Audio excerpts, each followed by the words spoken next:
Dahil ikaw lang ang natatanging lumaban ng matapang sa corruption. Saludo kami sa iyo, Tay Diggs. Corruption must stop. You know why?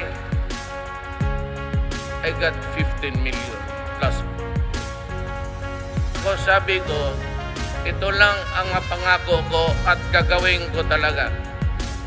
I will stop corruption in government.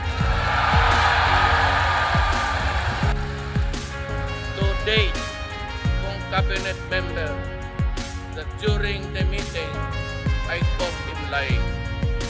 Sa karamihan ng mga cabinet members kami, sinabi ko, utang ina kayo, fight.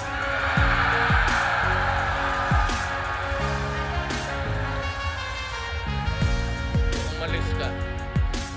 Tapos yung mga agencies na may 150 billion, akala nila hindi ko binabantayan yan.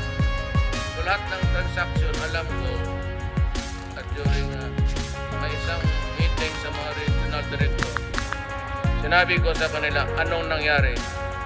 Putang ina, sabihin ninyo kung anong nangyari.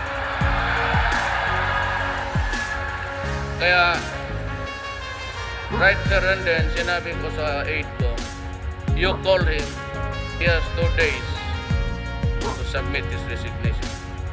Ang masakit lang sa akin, he was with me since 1988 when I became mayor.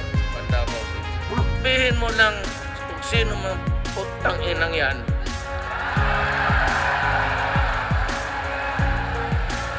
Huwag mo akong lokohin as a Filipino.